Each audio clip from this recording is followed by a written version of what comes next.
احنا كده فهمنا ازاي تعمل هويه بصريه. الهويه البصريه بتاعتك احنا عملنا لوجو، الخط بتاعه واضح نضيف، في الزخرفه تجميل زي ما احنا قلنا، لا التجميل فيه زخرفه ويبقى مينيمال. مينيمال يعني تفاصيل اقل تفاصيل ممكنه. يعني اعتقد اللوجو اللي احنا عملناه ده كان بسيط وسهل. سهل ان انت تصغره او تكبره بجد في اي مكان يبقى شكله كويس. البروفايل والكفر لو شخص متخصص هتحط صوت الشخص زي ما احنا اتفقنا، وخلفيه بسيطه زي ما احنا عملناها بالظبط، لبس رسمي مهني يعني يكون لابس بدله او لبس فورمال. لو علامه خارجيه تجاريه ممكن تحط اللوجو. احنا عملنا الاثنين، حطينا الشخص وحطينا اللوجو. ما ينفعش تاخد صوره سيلفي او صوره من رحله او صوره مش بروفيشنال، لا الافضل تكون صوره رسميه. تمام. طيب تاني حاجه تكون صوره بورتريه، يعني تكون صوره بالطول والجوده بتاعتها تكون عاليه. تمام. طيب الكفر زي ما احنا شفنا كده الوان متناسقه، ازرق اخضر للتغذيه، ذهبي ووردي. احنا عملنا ذهبي في اخضر، يعني الالوان اللي احنا اخترناها ما بين سوري وردي، كان في يعني احمرات كده وبينكات، وفي الوان خضراء عشان التجميل. تمام. بروبوزيشن احسن نسخه منك، ذلك وزن صحيه بدون حرمان، خطط تغذيه مخصصه لحالتك. احنا اخترنا وده بيسموه سلوجان،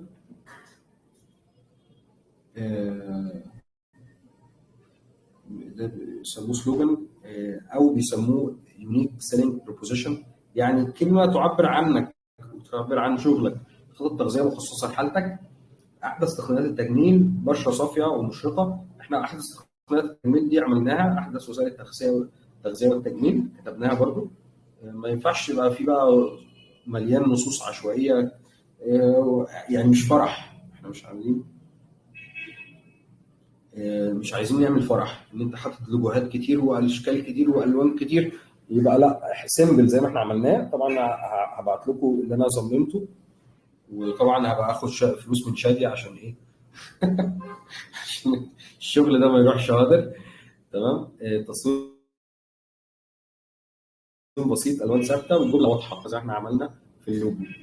طيب الروشته خلاص عملناها، الحجم الوان متوافقه مع الهويه، اخضرات جبنا اخضرات وايه الوان اخضر في بيج، في درجات كده من الاخضر، وعليه اللوجو وعليه صورتك لو انت عايز تحط صورتك. تمام.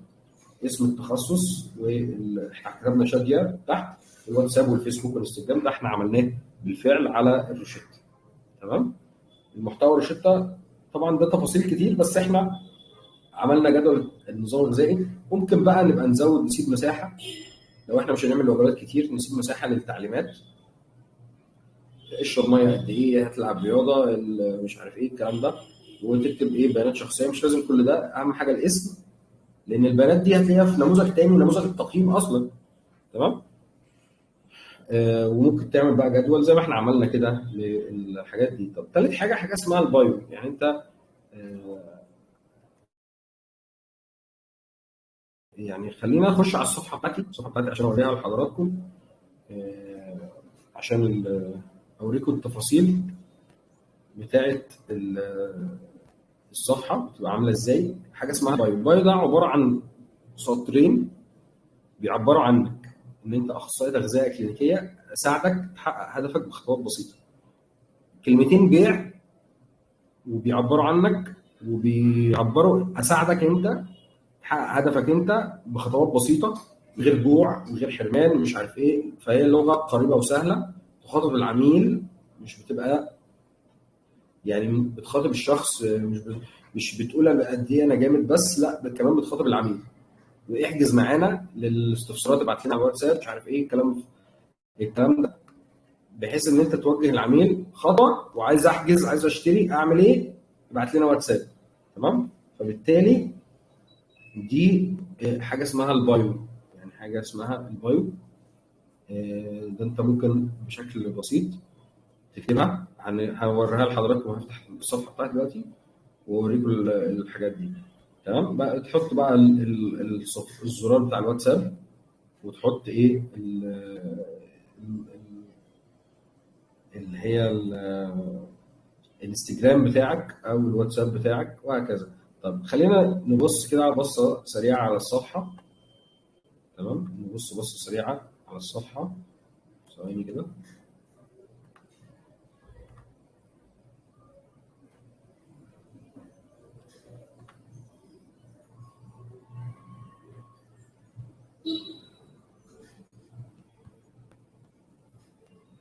ثواني بس هعمل كده على الصفحه بعد اذنك، ثواني.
طيب احنا كده ثواني كده، انت ممكن آه، هنحاول كده على الصفحه كده نشوف ازاي بنظبط الدنيا.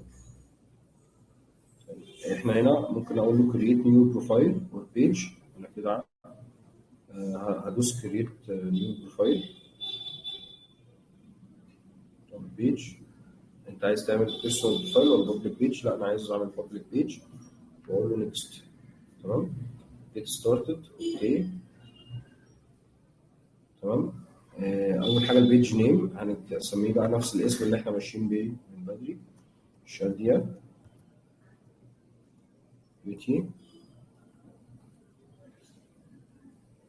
اند نيوتريشن. تمام، الكاتيجوري انت بتبيع ايه؟ ببيع هيلث. هيلث يعني هيلث اند بيوتي. ممكن تضيف 3 كلمات، يعني ال3 كلمات دول دلاليه بحيث ان اللي بيبحث يعرف يوصل له. تمام، هيلث اند ويلنس، هيلث سبا مثلا.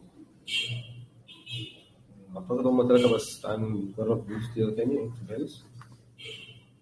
هم 3 بس، لا في فتح تاني ميديكال اند هيلث. هو قال لي كده لا، يور بيج هاف بتوين من 1 ل3 كاتيجوريز. فممكن نشيل سبا دي ويبقى ميديكال هيلث، هيلث اند ويلنس، هيلث اند بيوتي. تمام، فانت كده لو حد بيبحث عن الهيلث او البيوتي او الايه الويلنس، تمام، هنا بتقدم نبذه عنك. بتقول مثلا ايه، آه، بنقدم لك مثلا آه، أخصائية التغذية والتجميل شادية، بتقدم لك أفضل الحلول، أفضل الحلول لبشرتك وشعرك مثلا، لبشرتك وشعرك وللوصول للوجه والشكل المثالي. حلو كده، يعني ده مثلا كلمتين هيبقوا تحت الايه البراند بتاعي، اسمي. طبعا انا ممكن اضيف ايموجيز بقى ادلع عليه الكلام ده. طب بعد كده اقول له كرييت بيج. تمام كده، هو هنا ما دام عمل صح يبقى الاسم ده مش متاخد قبل كده. طبعا انا لما اخلص هبيع الايه الصفحه دي لشد يعني يعني حظك حلو يا شادية ان انا عملت لك كل الشغل بتاعي. تمام. يلا بينا. طيب كرييت بيج، انا كده عملت الصفحه، بقيت انا الادمن بتاعها، عملت الصفحه. تمام. ابدا احط بقى ايه الكفر فوتو، واحط البروفايل بيكتشر بتاعتي. طب بيقول لي الويب سايت، انا ما عنديش ويب سايت. رقم التليفون طبعا ايه، هحط بقى رقم التليفون. انا في ايجيبت، هكتب له بقى ان انا في ايجيبت، او في ايجيبت مثلا. رقم التليفون كذا، الايميل بتاعي مش عارف كام، الادرس احط يعني مش الافضل تحطها نو اورز افيلبل. انت شغال عدد ساعات اولويز اوبن، انت شغال 24 ساعه. طبعا على حسب، لو انت عندك مكان هتكتب بقى عنوان المكان وتفاصيل المكان، الرقم المكان، الايميل بتاع المكان. مش لازم بيانات شخصيه يعني. لو انا عندي مكان هيبقى عندي رقم للمكان، مش هيبقى رقم الشخصي. تمام. انت شغال اونلاين هتكتب مثلا اولويز اوبن، وتكتب مش لازم تكتب، ممكن تكتب السيتي او التاون، مثلا جيزه، كايرو. تكتب كايرو، كايرو ايجيبت مثلا، خلاص. الادرس مش لازم بقى، لو انت شغال اونلاين هتقول اولويز اوبن، او ان انت لا انا برد في ساعات معينه. تمام. طب بعد كده تدوس نيكست. طبعا الافضل كل ما تملى هتلاقي شايفين بيج هيلث. يعني ايه بيج هيلث؟ يعني هنا بيقول لك ما ينفعش تتقدم غير لما نحط رقم تليفون. فنكتب هنا 0100 مثلا، رقمي 49 54. بيجيب عنواني طبعا، لا مش عايز اكتب عنواني. هنا بيقول لك الرقم ده تمام، مش محطوط على صفحه قبل كده، لان انا مش محطوط يعني الارقام اللي على الصفحه بتاعتي مش ارقامي الشخصيه. فاقول له اوكي نيكست، هو خلاص. طب اد بروفايل بيكتشر، خلاص احنا ضفناها. احنا ممكن ايه بكل بساطه هنضيف الصور بتاعتنا اللي احنا عملناها. ادي الصوره بتاعت اللوجو، وادي الصوره بتاعت الكفر. اد اكشن بوتون. تمام. اهو شفتوا الصفحه ظهرت ازاي، بقت شكلها لطيف. اد اكشن بوتون، ممكن احط، عايز تحط بقى يبعت لك على ايه، على الواتساب. فطبعا هتقول له احجز الان، تشيك ان، ساين اب، يدخل بياناتك، يبعت رساله. ممكن اخليه طبعا، هدوس سنت واتساب، هيقول لي طب استنى بقى اتحقق من الواتساب، ويبعت لي رساله على الواتساب اكد ان انا ايه، ان انا اللي معايا الرقم. او ممكن اكتب كل ناو، حسب بقى انت محتاج تكتب ايه. فانا ممكن اكتب الافضل طبعا واتساب او كول على حسب المكان.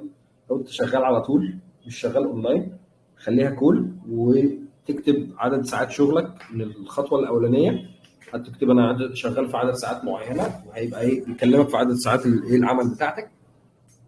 او ان انت ايه هتكتب بقى كل ناو، او ان انت تكتب بقى سند واتساب.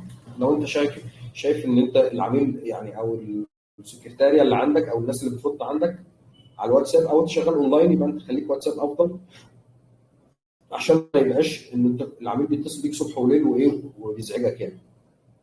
لو انت نمت ولا صحيت ولا رحت ولا جيت، الاتصال ده مش هيبقى سهل. لو انت مش لو شغال اونلاين بس هيبقى الاتصال صعب، لو انت برضو كمان مش محدد عدد ساعات شغل. تمام. طيب فانا ممكن اخليها سند مسج، دي هتبقى رساله على الصفحه على الفيسبوك. تمام. فطبعا ايه حدد، لو انت كل ناو لازم تبقى متاكد ان الرقم اللي انت دخلته ده بتاعك، فيبعت لك رساله على الرقم وتاكد ايه الرقم بتاعك. سند واتساب نفس القصه، هيبعت لك رساله ياكد ان انت الرقم ده معاك. تمام. اقول له اوكي خلاص، انا اخترتها. آه، اخترتها رساله على الواتساب، واقول له سيف. خلاص كده انا عملت ايه، حطيت الاكشن بوتون، عملت كل حاجه. اقول له نيكست. تمام. فهو ايه خلاص هنا عملت كل التفاصيل الممكنه.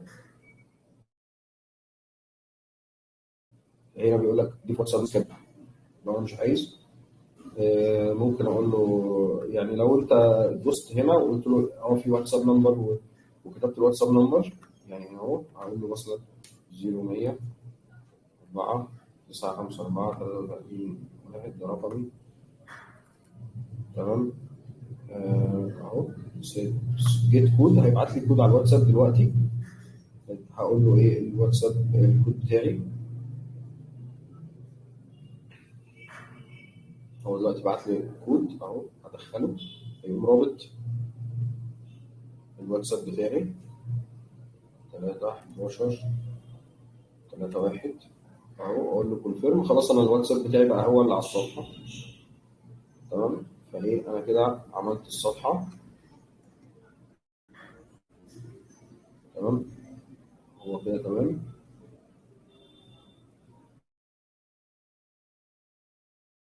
كده خلاص الايه، وبياخد وقت بس بيحمل ان هو ياكد الايه ان الرقم بتاعي خلاص هو اللي بقى على الصفحه.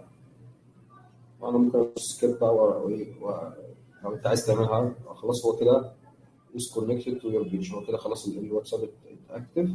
يقول لك page health good، يعني كل ما تدخل بيانات، لو انا كنت دخلت العنوان ومواعيد الشغل والكلام ده هتلاقي البيج هيلث بتزيد، يعني البيانات ان انت حد حقيقي مش حد مزيف. تمام. بس نيكست انفايت فريندز، ما تدوسش بقى انفايت فريندز غير لما تكون انت منزل محتوى. ما انت هتدوس للناس دعوه، الناس هتخش هتلاقي الصفحه فاضيه مش هتعمل لايك، فلازم تكون عامل محتوى الاول. بس يقول لك مش عارف ايه والكلام ده كله دان. اوكي خلاص انا كده ايه عملنا الصفحه بسلام وايه وظبطنا الصفحه. طيب انا عملت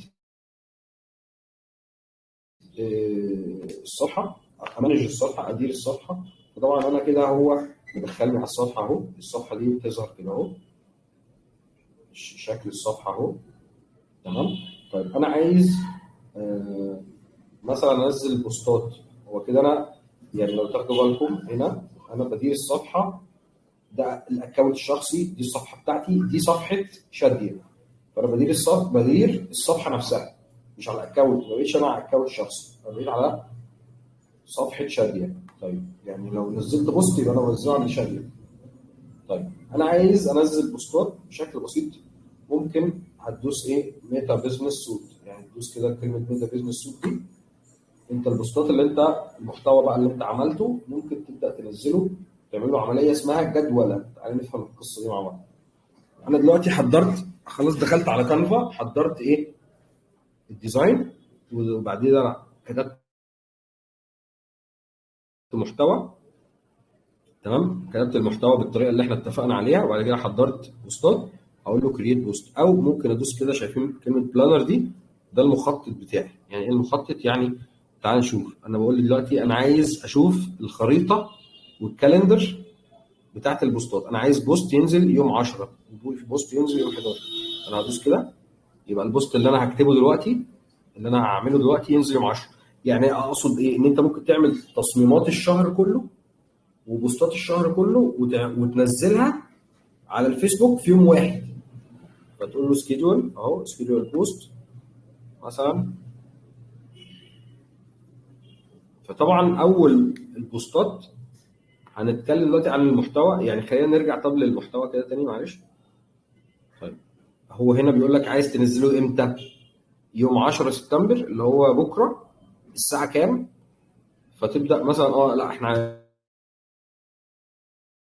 معظم الناس بتخش بالليل بعد ما ترجع، مش الساعه 9 بالليل، بكره الساعه 9 بالليل. فهو هنا عمل حاجه اسمها سكيدولينج اوبشنز. طيب هنا بكل بساطه انت بتضيف الصوره، بتضيف التكست، الكلام اللي انت المفروض تكتبه.